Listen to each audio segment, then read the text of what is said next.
स्वागत है सारे भक्तों को। तो हम पिछली क्लास में चर्चा कर रहे थे कि किस प्रकार से दक्ष प्रजापति ने महादेव के चरणों में अपराध किए, जिसके द्वारा उनको 5 मनवंतर तक उनको जो है दूसरा शरीर प्राप्त नहीं हो रहा था। और फिर हमने ये भी चर्चा किए थे कि किस प्रकार से वृत्रासुर चित्रकेतु महाराज जी उन्होंने महादेव के चरणों में ही अपराध किए, जिसके कारण उनको भी एक राक्षस का शरीर में जाना पड़ा। मना थोड़ा स्लो कर। राक्षस का शरीर प्राप्त हुई, मगर हुआ क्या, इंद्र ने वृत्रासुर के ऊपर प्रहार करके उन्होंने अपराध कर लिया, ब्रह्म हत्या का पाप लगा, साथ में वैष्णव अपराध लगा, जिसके कारण इंद्र को क्या किए, स्वर्ग से वंचित रहना पड़ा और उनकी जगह में नहुष महाराज जी को स्वर्ग का राजा बना दिया गया था। नहुष महाराज जी ने ब्राह्मणों के चरणों में अपराध किए, तो उसके परिणाम में नहुष महाराज जी को क्या बनना पड़ा, सर्प बनना पड़ा, है कि नहीं। तो इस प्रकार से कोई भी संसार में वैष्णव अपराध करके वो बचा नहीं है, उसका कल्याण नहीं हो पाया है। हमने चर्चा किए थे कि स्वयं श्री भगवान चैतन्य महाप्रभु की माँ, सची माँ सची देवी को भी भगवान ने क्षमा नहीं किए। सची देवी ने क्या अपराध की थी, वो ना वाणी से की थी, ना शरीर से की थी, काहे न वाचा नहीं था, मनसा था, मन में विचार कर दी थी बस।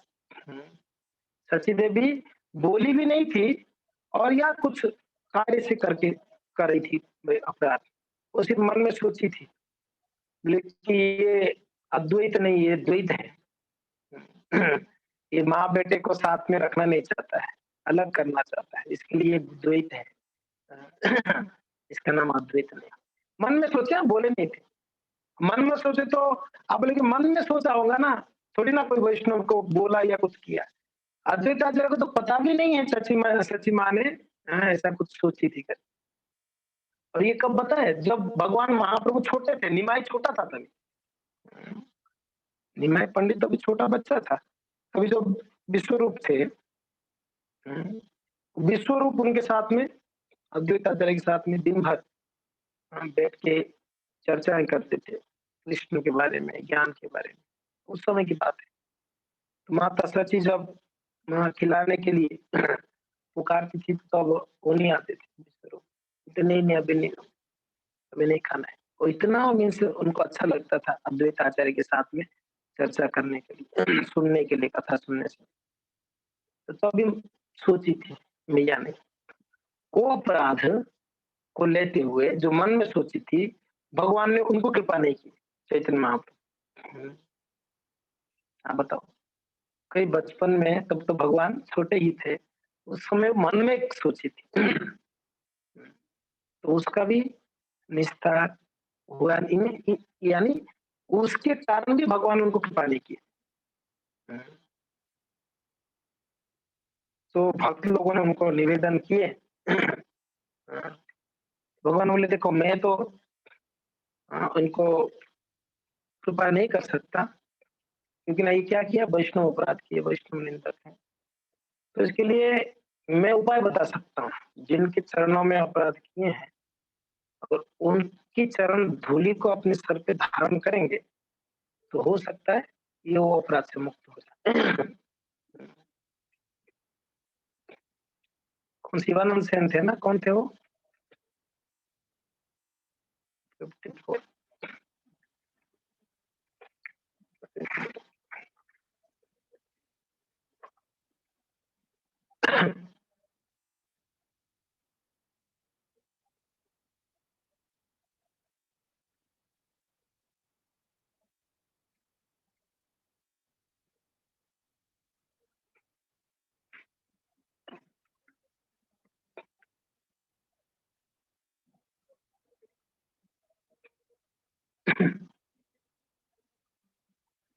श्रीनिवास श्रीनिवास आचार्य थे। महाप्रभु को जो रिक्वेस्ट किए थे, वो नाम याद नहीं आ रहा। तो श्रीनिवास आचार्य भगवान को बोले कि वो तो आपकी माँ है। वैष्णव तो अपराध को लेते नहीं है, पहली बात है। तो वैष्णव अपराध नहीं लेते, कौन लेता है अपराध को? भगवान लेते हैं। वैष्णव के प्रति अपराध होने से वैष्णव तो लेते नहीं अपराध। तो शिवानंद सेन बोले, ऐसे श्रीनिवास आचार्य बोले कि प्रभु आपकी माँ किनके प्रति अपराध की है? अद्वैत आचार्य के प्रति। तो अद्वैत आचार्य तो लिए नहीं अपराध, लेते कौन है? आप लेते हैं, भगवान लेते हैं। तो आप तो आपकी माँ है ना, तो आप तो आसानी से उनको क्षमा कर सकते हैं ना, तो कर लीजिए ना। तो भगवान बोले कि माँ है तो क्या हुआ, मैं नहीं कर सकता क्षमा। तो इस अपराध का क्षमा इनको मीन्स इनसे निवारण पानी है, तो उनको जाके अद्वैत आचार्य का ही चरण रज को सर पे धारण करने, तब जाके उससे निवारण हो सकता। तो श्रीनिवास आचार्य के अद्वैत आचार्य के पास जाके कहे कि प्रभु देखो, भगवान ने उनकी माता के ऊपर ही कृपा नहीं कर रहे हैं, लेकिन क्यों? उनको क्यों प्रेम नहीं दे रहे हैं, प्रेम भक्ति? बोले कि वो आपके चरणों में अपराध किए, इसके लिए। मेरे चरणों में अपराध किए हैं? माता सच्ची आश्चर्य हो गए और आंख से अश्रु प्रवाहित होने लगा। माँ वो जगत जननी है, वो गंगा जी से भी महान है, यशोदा महारानी स्वयं है। वो कैसे मेरे मेरे चरणों में अपराध कर सकती है? ये सोच सोच के, और वो क्या बोले कि आपके चरण रज चाहिए, उनके सर पे धारण करेंगे तभी उनको भगवान ने कृपा करेंगे। मेरे चरण रज माता सच्ची किस सर पे? ये सोच को बेहोश हो गए। इतना बड़ा मीन्स अपराध करने जाऊंगा मैं, मेरे से अपराध होगा? मेरे चरण रज उनके सर पे। बेहोश हुई तो तभी माता सच्ची बाहर दीवार की उस तरफ खड़ी थी, और बस जैसे ही अ, उनका रोना और मूर्छित होना सुनाई पड़ा, तुरंत आई, उनके चरण का रज लेके सर पे धारण करी। तब महाप्रभु बोलते थे कि अभी आप सारे अपराध से मुक्त हो गए, अभी आपको प्रेमा भक्ति प्राप्त होगी। तो बहुत बड़ा शिक्षा है भक्तों। अपना स्वयं की माँ को भी भगवान ने जो है क्षमा नहीं किए। वो भी बहुत बड़ा देखने के लिए बहुत बड़ा अपराध है क्या? क्या बहुत बड़ा अपराध किया? तो मन में ऐसे ही सोच ली थी, अरे ये महात्मा कैसे महात्मा अद्वैत आचार्य, ये तो मेरे पुत्र को ना खाने दे रहा है ना क्या कर रहा है, इनको बैरागी विद्या सिखा रहा है, घर से भाग जाएगा, ऐसे मन में विचार करती थी। वो अपराध को भगवान ने पकड़ के उनको कृपा नहीं कर रहे। जब दूसरा उदाहरण, जगाई माधाई ने जीवन भर में उन्होंने एक भी वैष्णव अपराध नहीं किया, एक बार भी वैष्णव अपराध नहीं किए। क्यों? उनको वैष्णव अपराध करने के लिए समय ही नहीं था। इतना पाप में लिप्त थे, उन लोग को वैष्णव अपराध कब करेंगे? आप बोलोगे तब तो अच्छा है, हम भी पाप में लिप्त हो जाते हैं, वैष्णव अपराध करने के लिए हमको मौका ही नहीं मिलेगा, समय नहीं मिलेगा। नहीं, ऐसी बात नहीं है। जैसे शिक्षा है, यहाँ पर शिक्षा क्या है? उन्होंने जीवन भर में कभी वैष्णवों को निंदा नहीं किया, ना वैष्णव अपराध किए थे। तो क्या हुआ? पल्ला पड़े तो पड़े किसके चरणों में अपराध किया उन्होंने? नित्यानंद प्रभु के चरणों में अपराध किया। साइलेंट बैठो, कोई बात मत करो। नित्यानंद चरण के अपराध किए, नित्यानंद प्रभु के चरणों में। तो आप कथा तो सुने हैं, इस कथा का वर्णन करने का जरूरत नहीं है। तो नित्यानंद प्रभु की कृपा से महाप्रभु ने उनको कृपा किए। वैसे महाप्रभु बड़े क्रोध में थे, उनको तो मारने के लिए ही महाप्रभु ने सुदर्शन को मिस स्वागत कर लिए थे सुदर्शन जी को, मगर नित्यानंद को चरण पकड़ के क्षमा याचना की कि नहीं नहीं हमको छोड़ दे। तो महाप्रभु ने उनको कृपा किए और उनको प्रेम भक्ति दे दी। क्यों? क्योंकि नित्यानंद प्रभु ने बोला, इसके लिए उनको भक्ति प्रदान की। ठीक है, आज से आप दोनों क्या करो, भगवान नाम को उच्चारण करो निरंतर, वैष्णव सेवा करो, महाप्रभु ने उनको बताया। मगर भक्तों, जगाई माधाई को कहीं भी सेटिस्फेक्शन ही नहीं मिल रहा था। बोले कि हमारा अपराध क्षमा हुआ होगा क्या?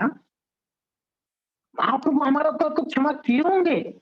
इतना बड़ा अपराध, नित्यानंद प्रभु आदि गुरु स्वयं बलराम, उनको हमने सिर्फ बातों से नहीं, वचन से नहीं, उनको तो हमने लहूलुहान कर दिए, और हमको क्षमा करे होंगे श्री चैतन्य महाप्रभु?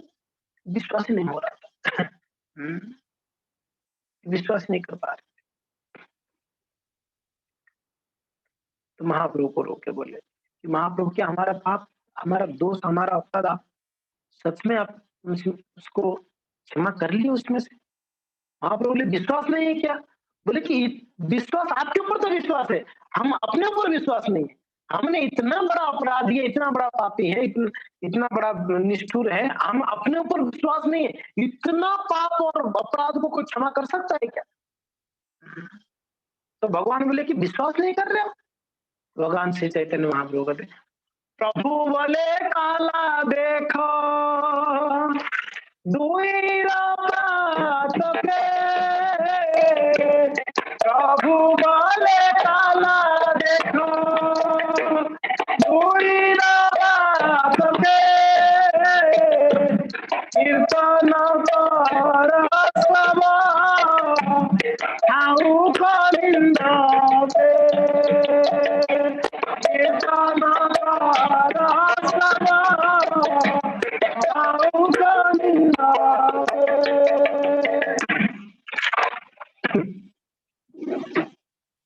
तो महाप्रभु बोल रहे आप लोग को विश्वास नहीं है।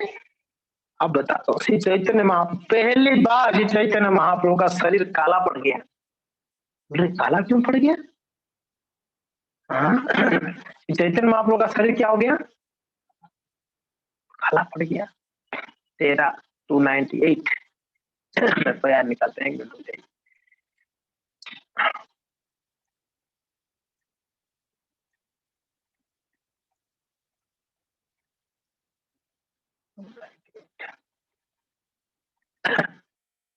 तासबारो यथा पापो मोहि नीलो सब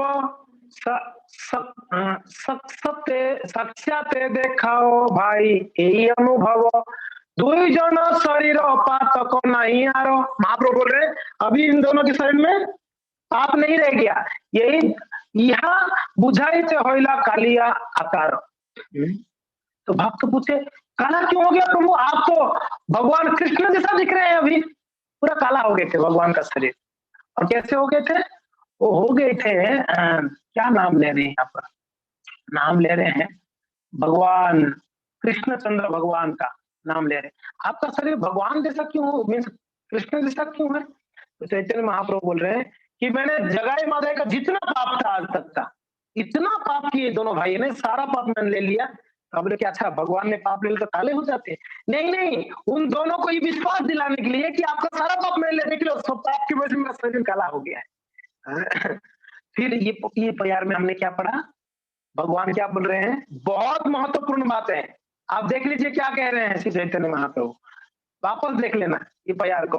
प्रभु बोले काला देखो दुई दुई रो पातों के, ये मेरा जो शरीर में काला है ना, ये जो काला हो गया, ये दोनों का पाप के वजह से, ये पाप मैंने ले लिया। कीर्तन करो, अरे कीर्तन करो सब लोग। क्यों प्रभु? सब थाओ का निंदक है। अगर आप चाहते मैं वापस गोरा हो जाऊं, गोरा यानी तब तक कांचन गौरांगी वापस हो जाऊं मैं, तो आप सब कीर्तन करो। कीर्तन करने से क्या होगा? ये सारा जो पाप मैं उठाया हो ना, ये सब चला जाएगा किसके पास? थाऊ को निंदक है, जो वैष्णव निंदक है उसके पास चला जाएगा। हाय हाय, यानी जो भी पापी है उन सबका पाप किनके पास जाता है? भगवान उद्धार करने के बाद भी उनका पाप को, वो जो वैष्णव निंदक है उनके पास चला जाता है। और उसका उदाहरण तो यहाँ पर साक्षात है, आप देख लीजिएगा। प्रभु बोले काला देखो दुई को पातों के, कीर्तन करो सब थाओ को निंदक है। यानी हम आज तक बहुत पाप किया हुआ है, किए हैं, ठीक है। अभी हम जब नाम जप करना शुरू किए, कीर्तन करना शुरू किए, भजन करना शुरू किए, सेवा करना शुरू कर दिए, तो हम सबका पाप कहाँ जा रहा है? जो वैष्णव की निंदा कर रहा है उनके पास जा रहा है। तो आप बड़े प्रसन्न होते होंगे, बहुत बढ़िया। जो निंदा कर, अरे निंदक तो हम स्वयं है, किधर कहाँ जाएगा? सबका हमारे पास आ रहा है जी, हम स्वयं ही वैष्णव निंदक है, तो कहाँ जाएगा ये पाप सब? ये साफ दूसरों का पाप हमारे पास आ रहा है। बिना पाप किए हुए भी पापी बन जाएंगे अगर वैष्णव निंदा करेंगे तो, इसका अर्थ यह है। अरे मैं नहीं तो बोल रहा हूँ, तो श्री चैतन्य महाप्रभु स्वयं कहते हैं इस बात को। अगर कोई पापी दुराचारी कुछ भी हो तो भी उसका कल्याण हो जाएगा, मगर अगर वैष्णव निंदा करेगा तो उसका सारा पाप उसके पास ट्रांसफर हो जाएगा। कर दिया। इसलिए बड़े सतर्क रहना बहुत जरूरी है। तो इस प्रकार से जगाई माधाई का जो है भगवान चैतन्य महाप्रभु सारा पाप को ले लिए। क्यों? कि उन्होंने जीवन में कभी वैष्णव निंदा नहीं किया। वैष्णव का ना निंदा की थी, ना वैष्णव का चरणों में कोई अपराध किए थे। और एक बहुत महान उदाहरण मिलता है श्रीमद् भागवतम में।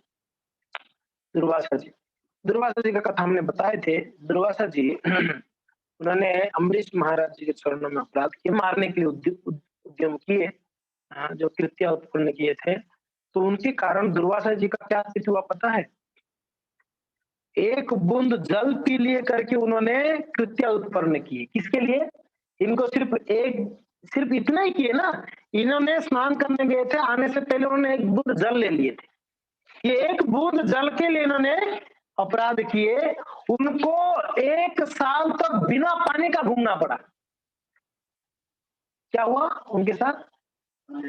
एक बूंद पानी लिए करके उन्होंने ऐसा अपराध किए, तो उनको 1 साल तक बिना रुके प्रभु जी कंटिन्यूसली दौड़ रहे थे 1 ईयर। और कहां कहां नहीं दौड़े, ऊपर के सारे लोग को घूम लिए, कोई उनको सहारा नहीं किया, कोई उनको रक्षा नहीं किया। और एंड में भगवान हरि के पास जब गए, वैकुंठ लोक में गए, तो भगवान बोलते हैं हम भक्त अपराधी ना स्वतंत्र द्विज। मेरा कोई मीन्स स्वतंत्रता नहीं है, मैं तो भक्तों के अधीन में। एक काम करो, आप जिनके चरणों में अपराध किया है उनको जाके माफी मांगो। 1 साल तक बिना खाए, बिना पिए, बिना सोए, जो शरीर के लिए सबसे ज्यादा जरूरत है, खाना पीना सोना, ये 3 के बिना गिड़गिड़ाते हुए द्वार द्वार भटक रहे थे दुर्वासा जी महाराज। आप देख लो, एक छोटा सा गलती के कारण उन्होंने अपराध किया, मानने के लिए, तो उसका परिणाम इतना भयंकर हुआ। तो ये तो उदाहरण आप सब जानते हैं, एक्सप्लेन करने का जरूरत नहीं। और एक उदाहरण है सौबरी मुनि का भागवत में। आप सब जानते हैं सौबरी मुनि ने पानी के अंदर तपस्या कर रहे थे, जल में ही घर बना लिए थे। हाँ जी, जल में ही घर बनाकर उन्होंने तपस्या कर रहे थे। और कहाँ तपस्या कर रहे थे? वृंदावन में। वृंदावन में यमुना नदी के अंदर तपस्या कर रहे थे। और उन्होंने क्या अपराध किए? वो गरुड़ जी आके मछलियों को खा रहे थे। अब गरुड़ तो एक पक्षी है, पक्षी होने के नाते उनका खाना क्या है? मछली खाएगा और क्या खाएगा? हाँ, तो मछली खा रहे थे, तो मछलियों का चंचलता देखे इधर उधर भाग रहे थे मछली पानी में, और ये पानी के अंदर बैठे हुए थे। तो उनका नजर पड़ा, क्या इतना डिस्टर्बेंस हो रही है? देखिए मछली अब बड़ा तेजी से इधर उधर भाग रहे हैं, बोले कुछ तो गड़बड़ है। पानी से बाहर आके देख रहे हैं, तो कौन? गरुड़ जी बैठकर एक एक मछलियों को चुन चुन के खा रहे हैं। बोले कि अरे दुष्ट कहीं के, आप यमुना के पास आकर मछलियों को खा रहे हो? तो श्राप देती है, लगे गरुड़ दोबारा अगर यहाँ पर आया तो क्या होगा? आपका सर फट जाएगा, प्राण का गवा दोगे आप इस एरिया में आओगे। देख लो, दुर्वासा जी अपराध करते ही फल क्या मिला उनका पता है? अपराध का फल, गए थे जिस कार्य के लिए वो कार्य तो हुआ नहीं ना। वो तपस्या का उन्होंने जो ध्यान किया, ध्यान तो भंग हो गया ना, भगवत प्राप्ति हो पाई। और उनका मन इतना डिस्टर्ब हुआ। हमारा मन चंचल होती है, डिस्टर्ब होती है, कि कारण है कि वैष्णव के प्रति अपराध हुआ है कहीं ना। जप में मन नहीं लगता है, इसका कारण क्या है? हमने कहीं ना कहीं वैष्णव के प्रति अपराध किया, इसे जप में मन नहीं लग रहा है, सेवा में मन नहीं लग रहा है, जप में मन नहीं लग रहा है। इस सब का कारण कहीं ना कहीं वैष्णव अपराध। हम चर्चा करेंगे, अभी अभी वैष्णव का क्लास खत्म नहीं हुई है, अभी चर्चा करेंगे किस किस तरीके से अपराध हो सकते हैं हमारे से, वो भी चर्चा का विषय है अभी। तो दुर्वासा जी महाराज, सॉरी सौबरी जी महाराज पानी से बाहर निकले, उनके मन में विचार हो गया कि मुझे विवाह करनी है। और उन्होंने कि मानधाता महाराज उस समय राजनीति कर रहे थे, मानधाता महाराज के पास गए थे, एकदम वृद्ध हो गए थे, शरीर में एकदम झुरझुरी पड़ गया था, एकदम वृद्ध, आंख को दिख नहीं रहा था, चल नहीं पा रहे थे। ऐसा स्थिति में मानधाता जी के पास जाके बोल रहे कि विवाह करने आपकी बेटी से। मानधाता जी के पास 50 बेटियां थी, कन्या। बोले विवाह करने। मानधाता बोले बूढ़ा मेरे बेटी से विवाह करेगा जवान बेटियों से? अभी मना करूंगा तो ये महात्मा भस्म कर देगा। महात्मा का क्रोध तो जानता ही था। मना भी नहीं कर पाया, हाँ बोलेगा तो भी फंस जाएगा ना। ये बूढ़ा से कैसे विवाह कराएगा अपनी पुत्रियों को? बोले देखो महाराज, आपको विवाह करनी है तो मेरे तो पुत्रियां हैं 50, आप चुन लेना, मेरे पुत्री अगर एग्री है, जो जो शादी करना चाहते हैं उनको आप विवाह कर लेना। महात्मा जी को तो समझ में तो आ गया, यानी इसको विवाह कराने का बिल्कुल इच्छा नहीं है, इसलिए बहानाबाजी कर रहा है। चलो कोई बात नहीं। तो उन्होंने इतना शरीर को दिव्य बनाया, एकदम जवान, इतना सुंदर, तेजमय, और शरीर को देख के 50 की 50 लड़कियां बोले आपसे विवाह करनी है। जो संत सारा विरक्त होके घर से गया तपस्या करके भगवत प्राप्ति के लिए, वो वापस घर गृहस्थ में पड़ गया, 50 कन्याओं के साथ विवाह किया। ये एक अपराध हो गया। दूसरा क्या अपराध हुआ? एक दो मछलियों को बचाने के लिए उसने श्राप किसको दिया? गरुड़ जी को। इसके फलस्वरूप क्या हुआ? आगे जाके वो जो कालिया ने कहा शरण ले लिया? यमुना में शरण ले लिया। अब देख लो, एक दो मछली को बचाने के लिए गरुड़ को श्राप दिए, और गरुड़ जी वहां नहीं आ सकते क्योंकि श्रापित थे गरुड़ जी, उस जगह पे आएंगे नहीं। तो उसी का मौका कालिया के साथ बैर था गरुड़ जी का, समझ में आ रहा ना? भागवत में वर्णन है। और कालिया इस मौका, अब कालिया को कहीं नहीं छोड़ा, जहां जाता था दौड़ दौड़ मीन्स पीछे पीछे दौड़ा के मारता था। कौन? गरुड़ जी महाराज। तो कालिया भयभीत होके कहाँ जाऊं, दुनिया में कहीं भी जाऊंगा तो मेरा निस्तार नहीं, क्योंकि ना गरुड़ जी तीनों लोग जा सकते थे, ऊपर की लोग नीचे की लोग कहीं भी गरुड़ जी जा सकते हैं, इतना प्रभावशाली थे। तो कहाँ जाऊं? तो उनको पता चला कि यमुना में ये नहीं आएगा, वृंदावन के पास, क्योंकि ना इनको श्रापित है, सौरी जी का श्राप, ये आएगा तो सब पड़ जाएगा। तो बस उसका मौका वो फायदा उठाकर चले गए कालिया जी कहाँ पर? यमुना में। वो जो हृद था, उस यमुना में हृद था वृंदावन के पास, वहां जाके और वहां गए तो कालिया की जहर से वो जितना वहां उस हृद में मछलियां था सब मर गए। अब देखो, एक दो मछलियों को बचाने के लिए उन्होंने श्राप दिया, आज यमुना के जल में जितना मछलियां थे उस हृद में सब मर गए। और यहाँ तक कि कहते हैं ऊपर से जाने वाले पक्षियां भी मर जाते हो, हाँ, उसकी इतना प्रभाव से। पेड़ पौधा आसपास कोई पेड़ नहीं थे, सब जल के खत्म हो गए थे, एक ही पेड़ था यमुना के तट पर, एक ही पेड़ था, बाकी सब जल गए थे। इसे इतना भयंकर जहर था कालिया का। और उस पेड़ क्यों जीवित था? एक तो कारण कहते हैं कि जब गरुड़ जी अमृत लेके आए थे, कहां से? इंद्र जी से चुरा के, छीन कर, तब थोड़ी समय के लिए उस पेड़ के ऊपर गरुड़ जी बैठे थे। तो कहते हैं कि दो चार बूंद उस पेड़ में अमृत गिर गया था, इसलिए वो वृक्ष मर नहीं रहा था। एक कारण तो ये बोल रहे हैं। दूसरा कारण कहते हैं आचार्य, क्यों वो पेड़ अभी तक जीवित था? कहते हैं कि वो वृक्ष स्मरण कर रहा था कि कृष्ण मेरे ऊपर चढ़ेंगे एक दिन आगे आके, कालिया को ये करने के लिए, दमन करने के लिए। तो भगवान के चरण कमलों को निरंतर स्मरण कर रहा था वो वृक्ष, इसके लिए वृक्ष बुरा ही नहीं हो रहा था, मर ही नहीं रहा था। आप देख लो, भगवान का चरण कमलों को सिर्फ स्मरण करेंगे तो जवान रहोगे आप। कोई हेयर डाई लगाने का जरूरत नहीं, कोई चश्मा जरूरत नहीं, कुछ नहीं जरूरत है, बुढ़ापा नहीं है, सिर्फ कृष्ण का स्मरण करो, जवान का जवान रहोगे। और इसका उदाहरण वृक्ष, जो वृक्ष जवान रह सकती है, तो हम कृष्ण का स्मरण करें कि जवान नहीं रह सकते। जो भी है, तो ये अपराध के कारण देखो क्या क्या हो गया। तो ये शास्त्र भी मिलती है। हाँ, फिर और भी कई उदाहरण है वैसे। गोपाल चक्रवर्ती हरिदास ठाकुर को निंदा किए, ये कथा हमने बताया वैसे। फिर भी गोपाल चक्रवर्ती थे, और सॉरी, रघुनाथ दास गोस्वामी का गांव कौन सा था? कौन सा गांव था रघुनाथ दास गोस्वामी का गांव? नाम भूल रहा हूँ।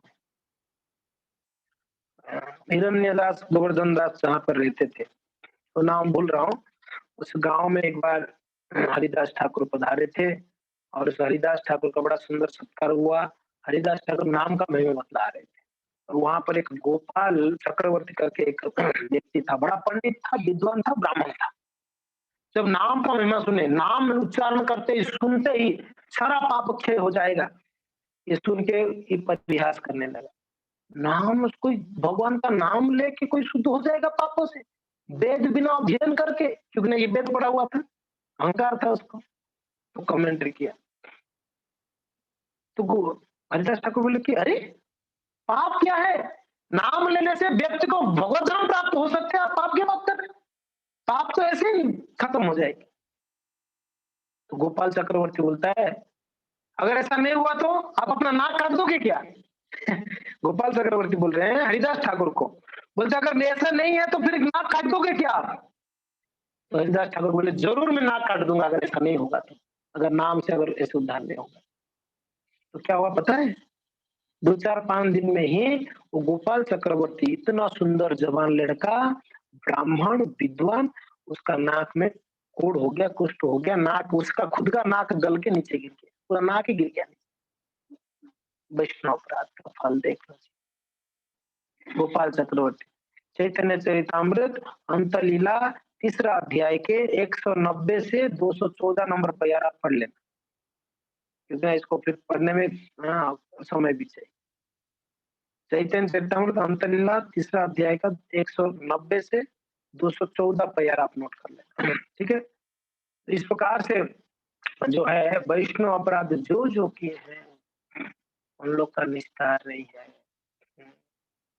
गोपाल चापल का मैंने बताया था शायद, गोपाल चापल जिन्होंने श्रीवास ठाकुर को चरण में अपराध किए, जिनके कारण उनको कुष्ठ हो गया, कोढ़ हो गया, और आगे जाके वही देवकी नंदन ठाकुर बने जो हम भजन गा रहे थे ना, वृंदावन वासी जो वैष्णव रियलाइज्ड सोल है देवकी नंदन ठाकुर, वही गोपाल चापल थे पहले।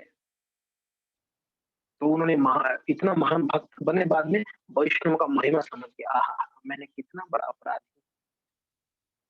तो उन्होंने ये भजन लिखे हैं, बड़ा सुंदर भजन है। रामचंद्रपुरी, अब माधवेंद्रपुरी पाद को सब जानते हैं। माधवेंद्रपुरी पाद का 2 शिष्य थे, वैसे आने के शिष्य थे 2 शिष्य, उसमें मुख्य रामचंद्रपुरी, ईश्वरपुरी। माधवेंद्रपुरी पाद का 2 शिष्य हो। ईश्वरपुरी माधवेंद्रपुरी पाद का खूब सेवा की, रामचंद्रपुरी माधवेंद्रपुरी पाद को ही क्या किए, उनका कमियां दिखाने लगे। महाप्रभु का कमियां दिखाते थे माधवेंद्रपुरी पाद को। माधवेंद्रपुरी पाद जब अंत समय में मीन्स उनको बोलो वृंदावन में जब वापस मिथिला में जाना था, उस समय की बात है, कृष्ण विरह में हमेशा रोते थे माधवेंद्रपुरी पाद। तो ये रामचंद्रपुरी क्या बोलता, क्या हमेशा रोते रहते, भगवान ब्रह्म का उपासना करो, गुरु को उपदेश देने लगे थे। माधवेंद्रपुरी पाद बोले यार मूर्ख, तेरे को मैं शिष्य त्याग देता हूँ, इस प्रकार से तू गुरु को ही ऐसे बोल रहे। अपराध किए थे वो तो गुरु अपराध जो भी है, गुरु तो महान वैष्णव होते, वैष्णव अपराध के कारण जो रामचंद्रपुरी थे बहुत बहुत परेशान हुए थे, बहुत कष्टों को झेले थे। आगे चैतन्य चरितामृत आप पढ़ सकते हैं, कथा थी। सार्वभौम भट्टाचार्य का पुत्र था अमोघ, उन्होंने महाप्रभु के चरणों में अपराध किए थे, उनको भी दामाद था, दामाद था, सोनिन लॉ, तो उनको भी बहुत कष्टों को भुगतना पड़ा। ऐसा अनेक उदाहरण है शास्त्र में, जो भी अपराध किया उनका निस्तार है ही नहीं हो पाया, और जानबूझ के हो अनजाने से हो, कैसे भी किया है उसका निस्तार नहीं हो पाया। इसलिए भक्तों बहुत ही ध्यान रखनी होगी हमको, बहुत ध्यान रखनी होगी, वरना हमारा निस्तार नहीं है। ठीक है, 2-3 यार पढ़ लेते हैं। बड़ा अधिकारी आपन बड़ा अधिकारी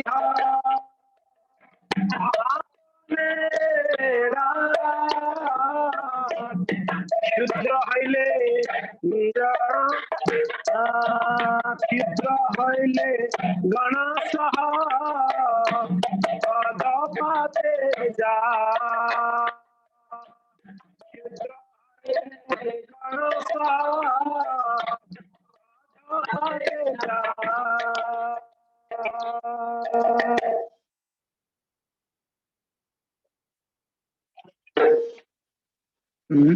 तो कितना भी बड़ा सन्यासी हो, गुरु हो, कोई भी बड़ा अधिकारी क्यों ना हो, बड़ा अधिकारी हो अपना ओढ़ाई। अगर वो वैष्णव के चरणों में निंदा करता है, अपराध करता है, फिर जो गौणस्व अधपत जाए, गौणस्व यानी उनके शिष्यों के साथ ही अधपत हो जाएगा, उसका पतन हो जाएगा। देख लो, अकेला तो डूबेगा, अकेला नहीं, साथ साथ में सबको ले डूबेगा। ये वैष्णव अपराध ऐसा है, हम खुद करते हैं, हम खुद तो भुगतेंगे ही, हमारे साथ साथ में जो है उनको भी हम डुबाएंगे। देख लीजिए। तो इसलिए बहुत ध्यान रखना जरूरी है। तो ठीक है, तो अभी किस किस प्रकार से वैष्णव अपराध हो सकते हैं? हाँ, तो विश्वनाथ चक्रवर्ती पाठक विश्वनाथ चक्रवर्ती ठाकुर कहते हैं कि 3 तरीके से वैष्णव अपराध होती है मूलतः। कायेन मनसा वाचा, कायेन यानी शरीर से, मनसा यानी मन से, वाचा यानी वाणी से। 3 तरीके से, 3 तरह से वैष्णव अपराध होता है। तो अभी हम चर्चा करेंगे। वैसे एक्चुअली हमने पिछले बार जब चर्चा की तो उस समय सारे भक्त लोग ने बहुत हेल्प किए थे कि अपराध कहाँ-कहाँ हो सकता है, उसको नोट डाउन किए थे और उसको फिर वापस कौन सा कायिक है, मानसिक है, वाणिक है, वाचिक है, उसको हमने डिवाइड भी किए थे, तो आसान हो गया मुझे।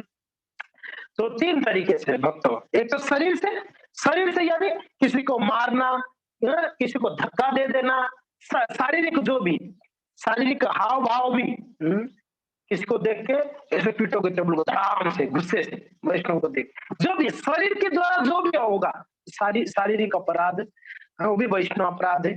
मन से, अगर कोई मन में ही विचार करता है, जैसे हमने अभी उदाहरण सती मैया का सुने, अगर मन से भी कोई वैष्णव के प्रति कुछ अगर हम बुरा विचार कर लेते हैं, बुरा सोच लेते हैं, वो कार्य नहीं किया है मगर सिर्फ सोच लिया, तो भी।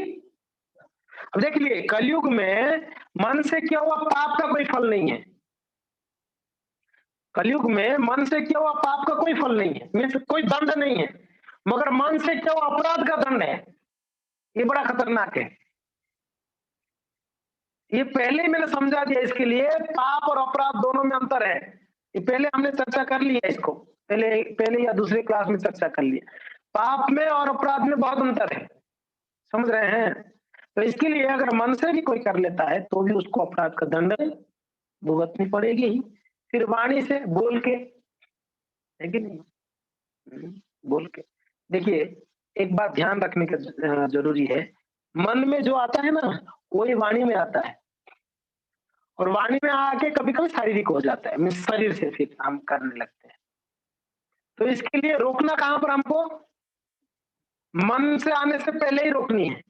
मान लो आ गया है, मन में आ गया, अभी क्या किया जाए? अभी कैसे रोका जाए? आते ही तुरंत कोई वरिष्ठ वैष्णव के सामने जाके तुरंत बतानी चाहिए, मेरे मन में उस वैष्णव के बारे में ऐसे विचार आया, क्या करनी चाहिए? तुरंत उसका निवारण आप ध्यान रख लेना चाहिए। अगर मन में आ गया, तुरंत कोई वरिष्ठ वैष्णव, वरिष्ठ यानी वो मीन्स कहते हैं ना कि समझदार होनी चाहिए, एक्सपीरियंस्ड होनी चाहिए, और क्या कहते हैं, रियलाइज्ड होनी चाहिए। तो ऐसे वैष्णव के पास जाके बोलेंगे तो आपको कुछ तो उपाय बता सकते हैं। ऐसे व्यक्ति को जाके आप बोल दिया जो ऑलरेडी ही वो मजा लेता है वैष्णव निंदा में, वैसे जाके बोल दिया मेरे मन में ना वो उनके बारे में ऐसा विचार हो रहा है, एकदम सही आया है, मेरे मन में भी यही आया हुआ है, आप कोई गलत नहीं है, बिल्कुल परफेक्ट है आप। फिर वो 10 चीज बता देगा, आपका दिमाग और खराब हो जाएगा। और हम लोग का स्वभाव कैसा है, हम ऐसे ही लोगों को ढूंढते हैं जो हमको साथ दे अपराध करने में, निंदा करने में। हम लोग का ये बुद्धि है, हम ढूंढते रहते हैं कि मेरे अगर साथ नहीं दिया ना, रुचि नहीं लेता है ना वैष्णव निंदा में, यार बेकार ही प्रभु जी, तो यार क्या है, सुनता भी नहीं मेरे बात, फिर उनसे मिलते नहीं, हम ज्यादा उसको बोलते नहीं। देख लीजिए, अगर आपको आके कोई अगर बोलता है किसी के बारे में, अगर आप रुचि नहीं लेते हो तो दोबारा आपको नहीं बोलेगा, दोबारा सांस निकला ये तो रुचि नहीं लेता ही। अगर आप उसमें मजा नहीं ले लगोगे, उसको बोलेगा हाँ हाँ हाँ ऐसा है क्या, मैंने एक दिन मैं भी देखा था, ऐसे तो कर रहा था प्रभु जी। हाँ, फिर चर्चा होती है, इतना गहरा चर्चा, हाय हाय, कृष्ण का चर्चा भी ऐसा कभी नहीं हुआ होगा जो का चर्चा वैष्णव निंदा का होती है, बाप रे बाप, हद कर देते हैं हम। तो ठीक है। कायेन मनसा वाचा, तो अभी हम देखेंगे शरीर से क्या क्या हो सकता है। हो सकता है हमने जो कैटेगराइज किए हैं उसमें कोई इधर उधर हो गया होगा, मानसिक कोई शारीरिक में आ गया होगा, वो हम अभी चर्चा कर लेंगे तो क्लियर हो जाएगा। ठीक है। तो देख लीजिए, एक एक चीज बड़े ध्यान से देखनी होगी। काय शरीर से होने वाले अपराध है। क्या क्या? सर्वप्रथम भक्तों को स्वागत ना करना, वैष्णवों को स्वागत नहीं करना। वैसे हमने चैतन्य भागवत से ये चर्चा भी कर लिए हैं। अगर वैष्णव का आप स्वागत ही नहीं करते हो, स्वागत नहीं करना यानी मान लो आपको दिख गए वैष्णव, आप उनको नहीं बुलाया घर पे, आप घर के सामने कोई वैष्णव जा रहे हैं, आपने देख कर ही क्या कर दिया? इग्नोर कर दिया, नहीं बुलाया, वो ही सबसे बड़ा अपराध हो गया। आप बोलोगे कि उनको पता क्या हमने बुलाया नहीं बुलाया, हमने देखा नहीं देखा, सामने वाले को थोड़ी पता। सामने वाले को पता हो नहीं पता हो, कृष्ण को सब पता है। ध्यान रखिएगा, कृष्ण सबसे बड़ा क्या बोलते हैं मीन्स साक्षी, सबसे बड़ा साक्षी हमारा जीवन में भगवान है। हम क्या सोचते हैं, क्या देखते हैं, क्या खाते हैं, क्या सुनते हैं, एवरीथिंग। हो सकता है हम कभी कभी धोखा देने लगेंगे, हम भूल भी जाए। कृष्ण नहीं भूलते हैं कभी, उनको सब कुछ पता होता है। तो वैष्णव का आप स्वागत नहीं करते हो तो बहुत बड़ा अपराध है। आपने नहीं देखा अलग बात है, आपने नहीं देखा अलग बात है, मगर पता है नहीं देखकर भी कोई आपके ऐसा व्यवहार से अगर सामने वाले को अगर दुख लग गया तो भी अपराध है। एक होता है सामने वाले को पता नहीं, आपने अपराध कर लिया है। देखिए दोनों दोनों समझिए, एक होता है आपने सामने वाले को पता नहीं, वैष्णव को आपसे हो गया मन से, वो भी अपराध है। एक होता है सामने वाले को आपको पता नहीं है, सामने वाले को लग गया कुछ ऐसा, यानी आपको नहीं, आपने कुछ ऐसा किसी को बोल गए थे, कोई सुन लिया वैष्णव, उनको लगा कि मुझे ही बोल रहा है। दोनों तरफा देखो कहाँ जाएंगे हम, करे तो भी बात करे तो भी फंसे, नहीं करे तो भी फंसे, हर जगह में फंसे हुए हम लोग। इसलिए बहुत बहुत ध्यान रखना पड़ेगा। हम कहते हैं ना भगवत भक्ति यानी तलवार की धार में चलने के बराबर है, थोड़ा भी इधर उधर हुआ कटेगा फटाक से। समझ रहे? कोई वैष्णव ऐसे कह रहे थे कि भगवत भक्ति यानी आप तलवार की धार में चल रहे हो।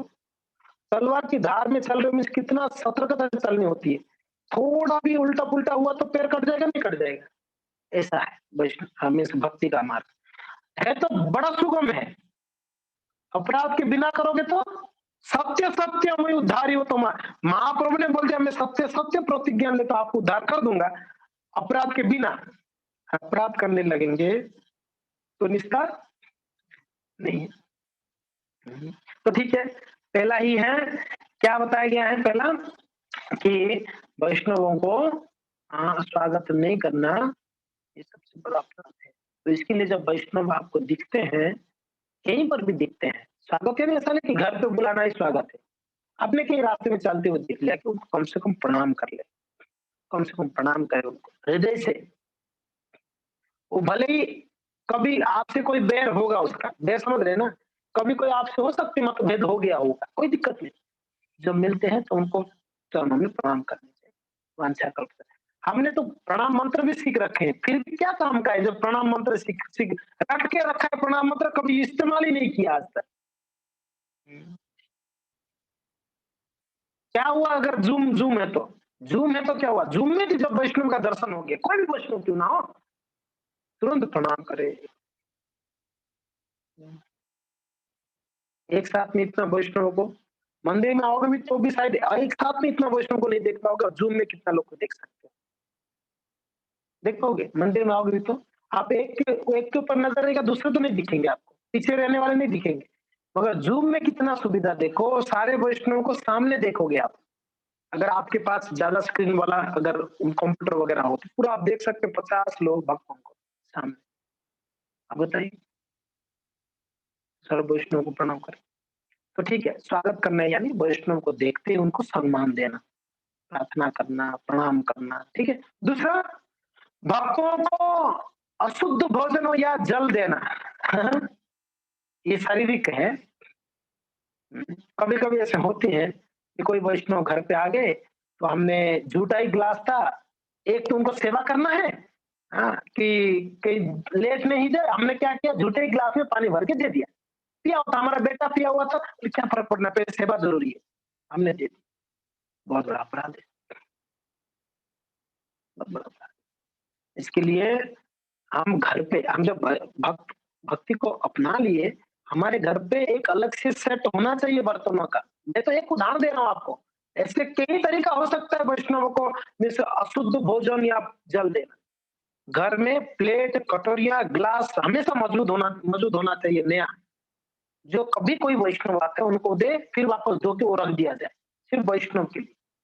ये हर एक गृहस्थ को खास करके ये ध्यान रखिएगा। कभी आपके घर पे कोई वैष्णव आ जाए, जरूरी नहीं कि वो ब्रह्मचारी वैष्णव या सन्यासी वैष्णव हो, वो कोई भी वैष्णव, हाँ, कोई भी वैष्णव आ जाइए, दीक्षित हो, अदीक्षित हो, वैष्णव वैष्णव होते हैं। अगर आपके घर पे आ जाते हैं, हमारा कर्तव्य होता है उनको स्वच्छ जल, स्वच्छ पात्र में दें।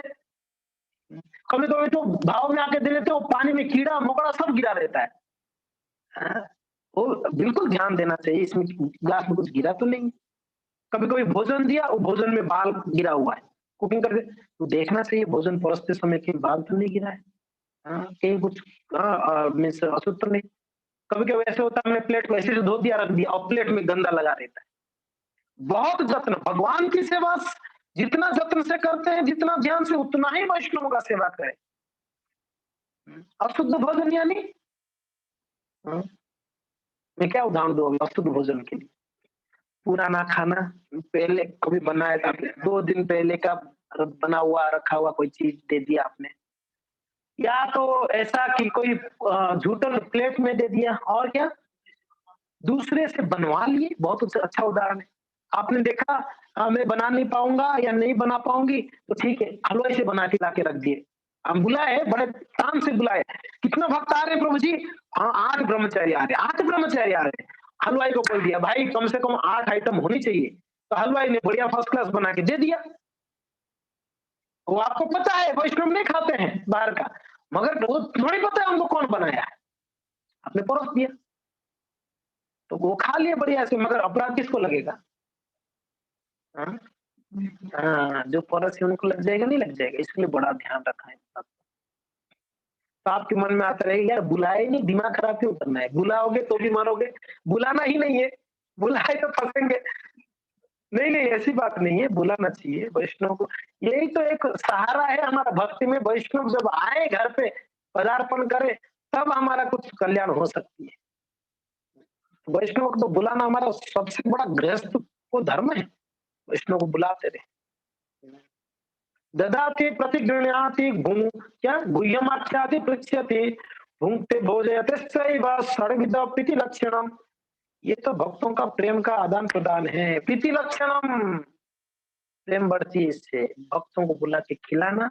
वो जब आमंत्रण करेंगे, स्वागत करेंगे, निमंत्रण देंगे, उनके घर पे भी जाके उनके हाथ से भी प्रसाद को ग्रहण करना, ये तो प्रेम का व्यवहार। तो भक्तों को अशुद्ध भोजन या जल नहीं देना चाहिए, बड़ा ध्यान रखनी चाहिए इसके लिए। तो जी क्लास चल रहा है, मैं आपको फ़ोन कर रहा हूँ, है ना? मैं देख रहा हूँ आपका कॉल आ रहा है, तो मैं फ़ोन करता हूँ। हुँ?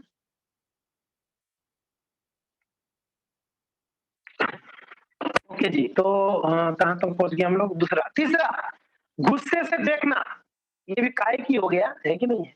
गुस्से से देखना, ये तो नॉर्मली हम करते ही हैं। क्या कर रहे हो? बोलते नहीं है, मगर हमारा एक्सप्रेशन ही ऐसा होता है। ऐसा तलवार से सर धड़ से सर अलग कर देने जैसा गुस्सा है हमारा। ऐसे देखते हैं जैसे कि भाई बहुत बड़ा कुछ अपराध कर दिया है। आप देखिए देखना, ये भी एक अपराध है। आप कैसे देखते हैं वैष्णव को? पता नहीं चलता है क्या? देख आपके आपके व्यवहार से? कभी-कभी लगता है कि थोड़ी पता चलता है। सब पता चलता है आपका हाव-भाव से, आपके देखने से, आपके बैठने के तरीका से, आपका रिप्लाई करने का तरीका, एवरीथिंग पता चल जाता है कि आप आपका मूड क्या है। हुँ। अब वैष्णव को देखा घूम के चला गया। समझ में आ रहा है? घूम के चला गया, समझ में आ गया इसके मन में कुछ तो चल रहा है। तो ऐसी बात नहीं है, गुस्से से देखना बहुत बड़ा अपराध है। और क्या है?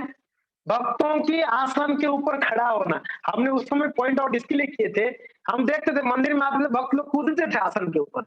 अरे जो आसन में वैष्णव बैठते हैं, आसन के ऊपर कूद कैसे सकते हैं हम? खड़े कैसे हो सकते हैं? आप बताइए, एक छोटा-सा भी आप बात समझिए। जो आसन के ऊपर हम वैष्णव लोग बैठते हैं, उस आसन में हम खड़े कैसे हो सकते हैं? अपना चरण को कैसे रख सकते हैं अपना पैर को? अपराध है कि नहीं है? अपराध है ना? मैं आपको लास्ट में बतला रहा था एक भक्त के बारे में। झाड़ू झाड़ू को कोई भक्त ने पैर से हटा दिया तो उन्होंने डाँट लगाया। अरे! क्या कर रहा है? ये झाड़ू कितना महान है। ये घर, ये जो मंदिर में जो वैष्णव आते जाते रहते हैं, ये झाड़ू उन लोग का साम्राज्य को सर पे धारण करके रखता है। उसको आप पैर पे लात मार रहे हो झाड़ू को। आप देखो एक समझने की बात है, झाड़ू को इतना महिमा है, आप ऐसा वैष्णव के चरण रचित महिमा है, आप उन वैष्णव जहाँ बैठते हैं उनके ऊपर कैसे पैर रख सकते हैं? वैष्णव यहाँ बताया गया है, वैष्णवों की छाया के ऊपर भी पैर रखना अपराध है। नोट कर लो इसको। कोई वैष्णव खड़े हैं, उसकी छाया गिरा हुआ है, इस तरफ से सूरज उगा हुआ है, सूरज का मीन्स आलोक आ रहा है और उनका छाया इस तरफ गिरा, आप उधर से चल के चले गए, पता नहीं उनकी छाया के ऊपर चले गए, चल के चले गए, वो अपराध माना गया है शास्त्र में। तो आप बताओ, देखने की बात। और आसन के ऊपर खड़ा होना तब तो अपराध, इसमें बड़ा ध्यान रखना चाहिए, आसन के ऊपर खड़े नहीं होना चाहिए। और क्या है, धन संपत्ति का लालच देना है। भक्तों ने बहुत सुंदर सुंदर सब पॉइंट किए थे लास्ट टाइम में। ये चर्चा के बाद भी आप लोग और कोई पॉइंट बच जाता है तो आप भी निकाल सकते हैं। तो धन संपत्ति का लालच देना यानी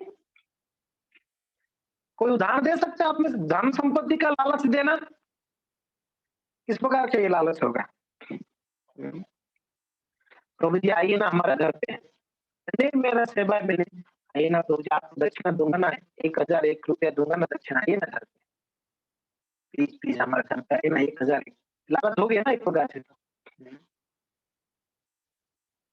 ऐसे कोई उदाहरण ले लिया जाए जिनको धन संपत्ति का लालच है, सेवा के लिए या घर पे बुलाने के लिए या कोई भी कार्य के लिए उनको धन का लालच है, बहुत बड़ा अपराध है। वैष्णव को धन का लालच नहीं देना चाहिए।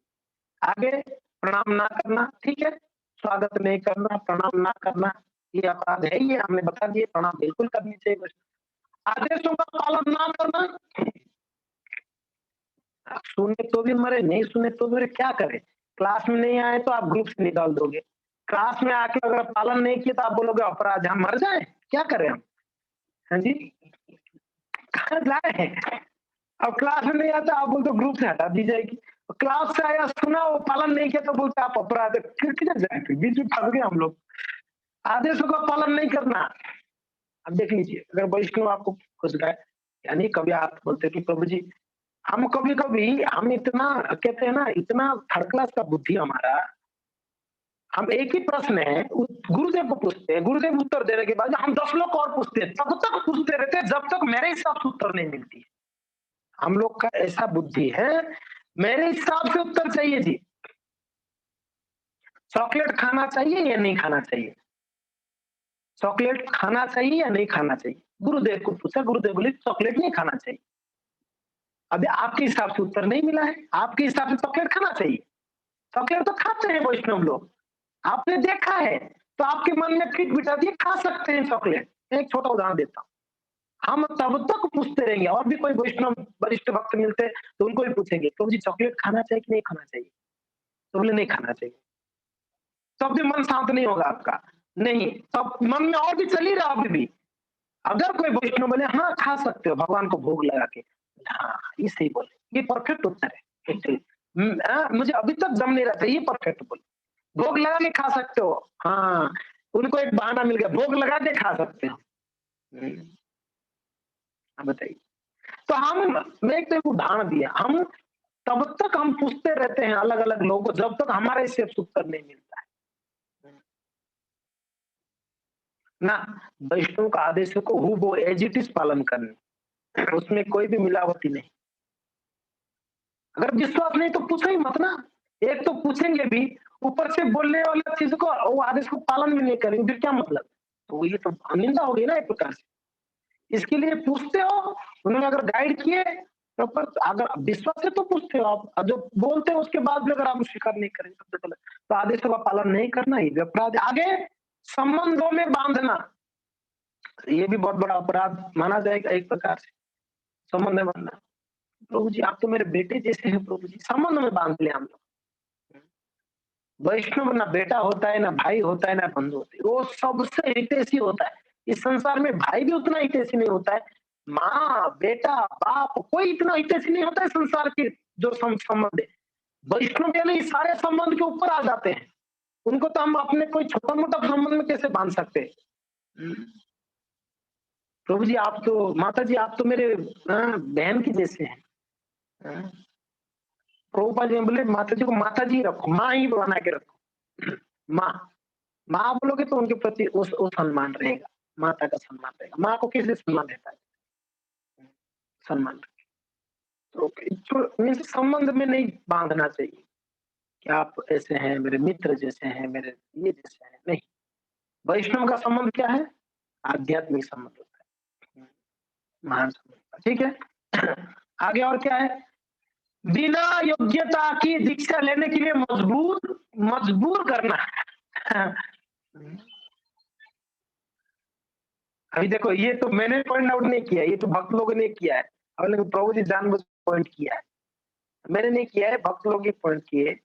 दीक्षा बिना योग्यता का है। प्रभु जी मुझे इतना साल हो गया आपने दीक्षा नहीं दिया, मैं तो जपती हूँ, मैं तो जपता हूँ, मैं तो सेवा करता हूँ। आप जो भी बोलते हैं मंदिर में सेवा हम करते हैं, फिर भी आप दीक्षा के लिए मेरा नाम अभी तक आगे नहीं बढ़ा है। मुझे दे देना चाहिए प्रभु जी, बहुत ज्यादा जल्दी है प्रभु जी, दीक्षा दे दो प्रभु जी, दीक्षा दे दो प्रभु जी।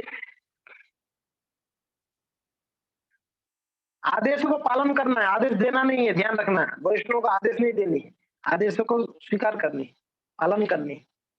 जब तक गुरु वैष्णव बोलते नहीं है तब तक करते नहीं। आप 6 साल हो गया मेरा नाम नहीं बोल रहे दीक्षा के लिए, मैं तो भजन, मैं तो फिर दूसरा संप्रदाय से ले लूंगा। ले जाओ जाओ, किसका क्या बिगड़ रहा है? आप ले जाओगे कहीं दूसरा दे ले जाओ। हाँ जी।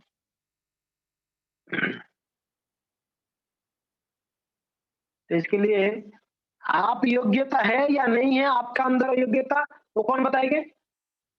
गुरु बताएंगे। दीक्षा गुरु को पता है, शिक्षा गुरु को पता है। आप कौन कितना पानी में है हम वो जानते हैं, है कि नहीं?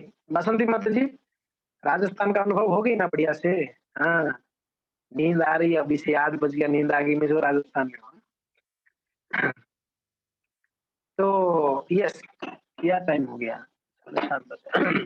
हाँ जी, तो ये है योग्यता। अगर देखा जाए तो योग्यता बिचारे किछु नहीं पाए, तुम्हार करुणा सारा। क्या बोल रहे हैं? योग्यता जब विचार करता हूँ तो किछु नहीं पाए, मेरे अंदर तो कोई योग्यता ही नहीं है। दीक्षा लेने का योग्यता कहाँ से आ गया मेरे पास? हाँ जी, दीक्षा लेने का योग्यता है हमारे पास? आप एक बार सोच के बताइए, क्या क्वालिफिकेशन हमारे पास जो दीक्षा दे सकते हैं, दीक्षा ले सकते हैं? ऐसे दीक्षा ले नहीं सकते हैं। जब गुरुदेव ने स्वीकार करेंगे तब हम उनसे हाँ, उनका उनका शिष्यत्व को स्वीकार करेंगे। वो जब देंगे तभी हम ये छीन के लेने वाला चीज है क्या? नहीं गुरु महाराज आपको देना ही पड़ेगा, 2 बार हो गया आपने मना कर रखा है, 2 साल हो गए, अभी तो दे दो तो गुरु महाराज। हाँ जी, नहीं नहीं नहीं नहीं नहीं, नहीं। तो बिना योग्यता का मजबूर नहीं करना है वैष्णवों को कि मेरा दीक्षा तो करा दो। यहाँ नहीं दिला तो क्या हो गया? मैं तो अहमदाबाद से ले जाऊंगा, वहां मेरे वैष्णव से परिचय। आप यहाँ नहीं दोगे तो मैं तो बॉम्बे से ले जाऊंगा, वो भक्तों से परिचित है। आप कहीं से भी ले जाओ। आप देखिए इसके लिए गौर किशोर दास बाबा जी महाराज उन अंतिम समय में क्या बोले? मैं सबको धोखा दे सकता हूँ, कृष्ण को धोखा नहीं दे सकता हूँ। हम सबको दे सकते हैं धोखा, कृष्ण को धोखा दे सकते हैं?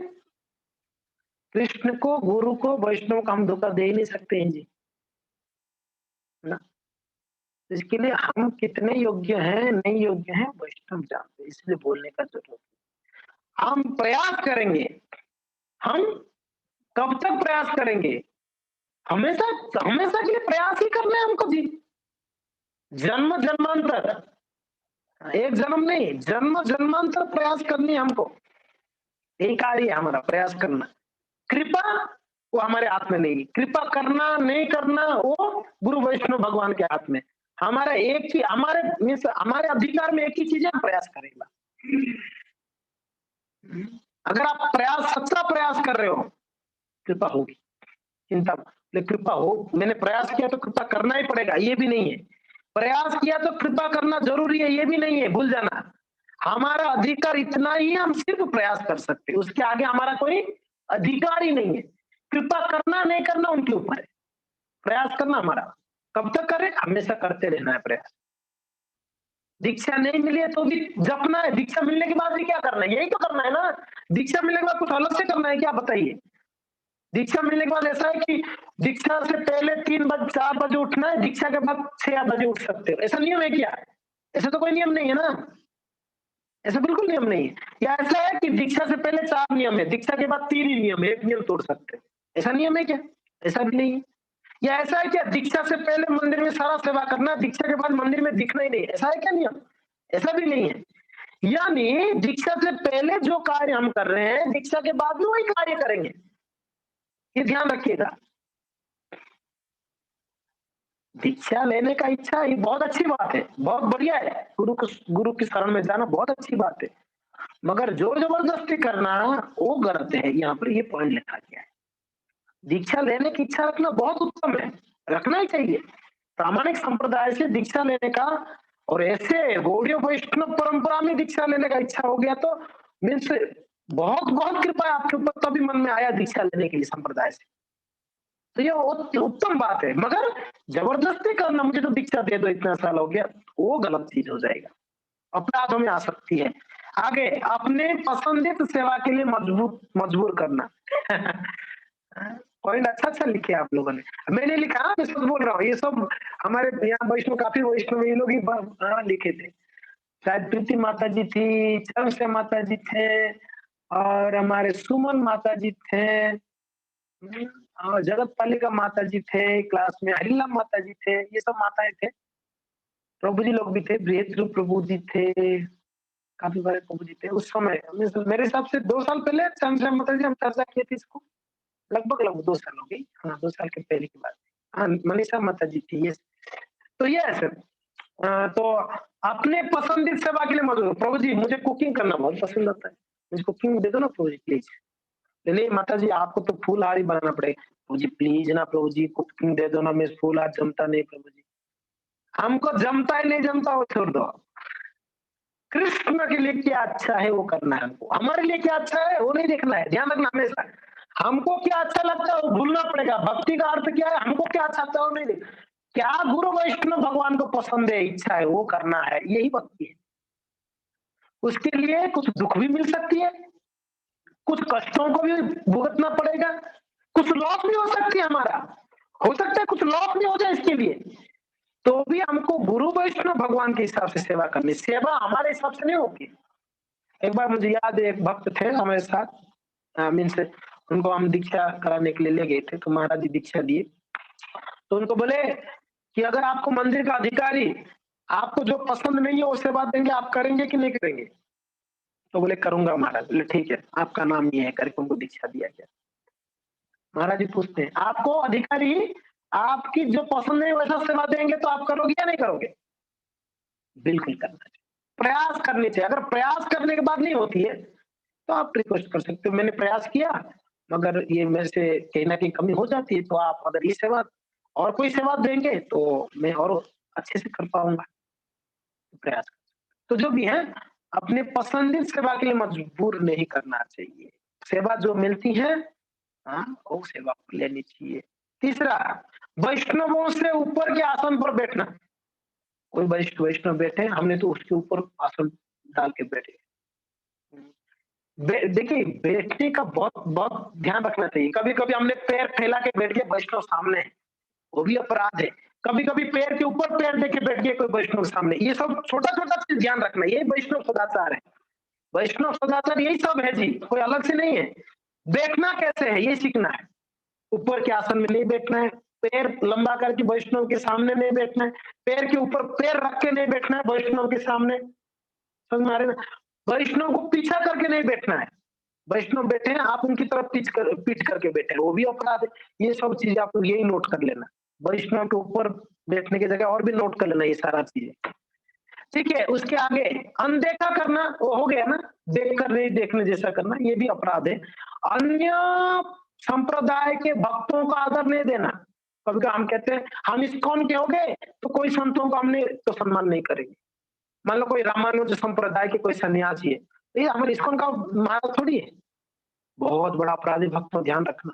कोई भी संप्रदाय क्यों ना हो, यहाँ तक कि मायावादी भी सन्यासी क्यों ना हो, हमारा कर्तव्य उनको प्रणाम करना, उनको सम्मान देना।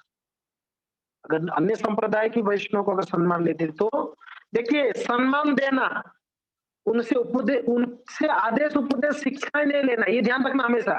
सम्मान देना अलग होता है, उनके आदेश उपदेश को, हाँ, शिक्षाओं को लेना ये अलग होती है। ऐसा नहीं कि वो बोलेंगे कि नहीं हरे कृष्ण महामंत्र कुछ नहीं है, राम राम राम जपते रहो, कोई दूसरा संप्रदाय आपको मिले, लेकिन यार अपराध हो जाएगा, इनका बात नहीं मानूंगा तो। नहीं नहीं, ये फिर गड़बड़ हो जाएगा, ये करोगे तो अपराध हो जाएगा फिर। उनको सम्मान दो, प्रणाम करो, उनको प्रसाद खिलाओ, सब कर सकते हो, उनको सेवा करो, उनको दान दो, दक्षिणा दो, तो भी चल जाएगी। मगर उन्होंने शिक्षाएं दी कुछ, वो शिक्षाओं को आपने अपनाया, तो हमारे फिलोसफी से क्या हो जाएगा, गड़बड़ हो जाएगा। तो आगे, क्रोध करना या मारना, ये तो हो गया ना, क्रोध से देखना, क्रोध करना। एक तो देखना हो गया, एक क्रोध से बोलना, बोलना तो वो बाचिक आ जाएगा। या मारना, वो तो हो गया ना, हंति निंदन्ति वैदस्तिम, हंति मारना, हमने पहले चर्चा कर लिया, मारना वैष्णव, मारने का तो बहुत दूर की बात है, वैष्णव को मारने की बात बोलते, नॉर्मल व्यक्ति कोई मारते नहीं है वैष्णव, तो वैष्णव को कैसे मारे। सेवा छीन लेना, किसी ने एक पॉइंट किया था, सेवा छीन लेना हाँ, ऐसा होता है क्या, सेवा छीन लेना। हाँ, ये हमारा मन की बहम है कि हमारा सेवा छीन लेते, कोई सेवा नहीं छीन सकता है, सेवा करना हमारा अधिकार है। प्रभु जी आपने मेरा सेवा छीन लिया, एक बार एक माता जी बोले, प्रभु जी आपने बहुत बड़ा अपराध किया मेरे चरण। बोला क्या हो गया माता जी, आपने मेरा सेवा छीन लिया। हाँ, मैं क्या किया, आपने मेरा सेवा छीन के दूसरे को दे दिया। माता जी हमने आपका सेवा नहीं छीना, आपका सेवा है, चिंता ना करिए, आप सेवा करिए, आपके लिए बहुत सेवाएं, ये सेवा हम इनको दिए, आप और भी सेवाएं करिए। बोले नहीं, मेरा वो सेवा था, आपने छीन लिया। सेवा कोई छीनता नहीं है, अगर कोई छीनता है, अगर ऐसा मनोवृत्ति है, छीन लिया, तो अपराध माना ही जाएगा वैसे तो। ठीक है, ठीक है। तो अभी हमने और आगे कुछ है, फटाफट देख लीजिएगा, समय बहुत हो गया। अपने को बड़ा दिखाना, अपने को बड़ा कैसे दिखाओगे, हाँ जी, चेयर के ऊपर खड़ा होकर बड़ा दिखाना, कोट सूट पहन के मोटा होकर दिखाना, कैसा है बड़ा दिखाना यार। नहीं, मुझे सब पता है। अच्छा ये है, अरे ये क्या भगवत गीता, ये तो सब पता है। कोई भक्त बोल रहे तब भी, अरे प्रभु जी ये तो पता है हमको, और कुछ बोलो। बहुत बड़ा दिखाना, पंडित से दिखाना, ये इतना हमारा बुरा आदत है, इतना ये चीज हम नहीं समझ पाते हैं, बड़ा बुरा आदत है। तुरंत कोई चीज ना तुरंत बोलते हैं हाँ पता है तो भी चुप रहो। वैष्णव के सामने पता होने पर भी चुप रहनी है जी, पंडिताई नहीं दिखानी है उनके सामने।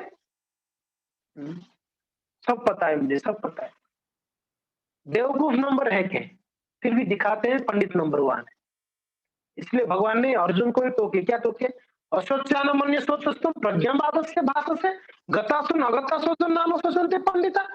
पंडित जैसा बात कर रहे हो और जो ऑलरेडी जाने वाला उसके लिए दुख कर रहे हो, शोक कर रहे हो, फिर काय का पंडित है। तो वैसा हम लोग का स्थिति है, बातें पंडित जैसा करते मगर कुछ भी नहीं पता है। अच्छे से एक श्लोक ही नहीं बोल पाएंगे, अच्छे से बैठ नहीं पाएंगे, अच्छे से बात नहीं कर पाएंगे वैष्णव साथ, मतलब दिखावट इतना भव्य तरीके से दिखा, तो बहुत बड़ा अपराध है। धोखा देना, यस, वैष्णव को धोखा देना बहुत बड़ा अपराध है। मगर जीव का प्रवृत्ति क्या है, आज सुबह प्रभु जी बतला रहे थे ना, 4 दोष में एक है ना धोखा देना, एक कमी है। वैष्णव को धोखा नहीं देनी है, चीटिंग प्रोपेंसिटी, कैसे इनके पैसा लूट लो, धोखा दे दो, इनको गुमराह कर दो, इनका कुछ ले लो, ये सारा वैष्णव के प्रति बड़ा अपराध हो जाएगी। जीव के प्रति नहीं करने, नॉर्मल व्यक्ति के प्रति, वैष्णव के प्रति कैसे किया, बड़े ध्यान रखना चाहिए। हाँ हमें, अच्छा कभी कभी ऐसे होता है कई केसेस में, हमने प्रभु जी मुझे बहुत जरूरी है 2000 लो ना, तो ले लिया, वापस देने की नाम निशान नहीं है। ऐसा कभी भी हो सकती है। कभी ना बोलते कि माता जी आपके घर का बर्तन धो गए क्या, मेरा घर में कोई मेहमान आया, बर्तन ले गया, कुकिंग किया, तो बर्तन देने के लिए भूल गए, बर्तन तो हम दे दिया ना, बर्तन तो आपको याद नहीं किया, बोले कि कब दिया, दे दिया ना बर्तन तो आपको घर पे। वैसे उदाहरण लेता हूँ, ऐसा और कहीं कहीं हो सकता है ऐसा चीटिंग चीटिंग प्रोपेंसिटी वैष्णव के साथ में। अभी मान लो किसी का गाड़ी माँग के लेके गया और वो गाड़ी को कहीं ठोक दिया, आने के बाद बोले कि गाड़ी ठुका अरे प्रभु जी पहले से ठुका हुआ था, क्या बात कर रहे हो आप? और इतना कॉन्फिडेंस से बोलते हैं उनको कि वो बेचारा घबरा जाता है, सच में ठुका हुआ था कि पहले से? पता ही नहीं है।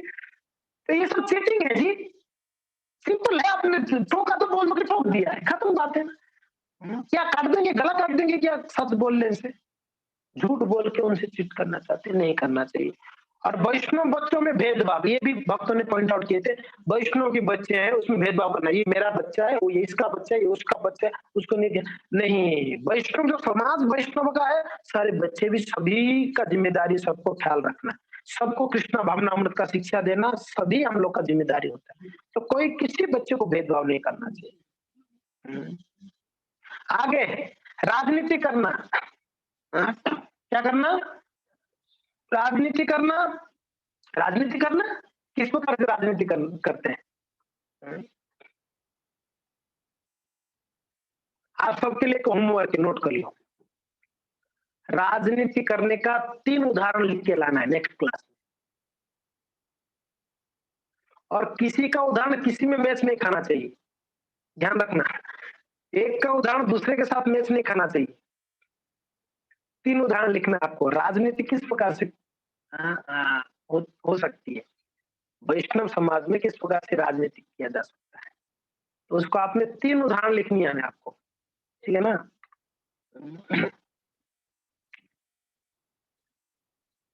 ठीक है, आज की चर्चा तो यहीं पर हम समाप्त करेंगे क्योंकि समय हो गया।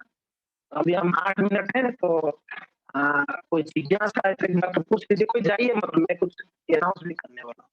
कोई जिज्ञासा है तो पूछ लीजिएगा। हरे कृष्ण।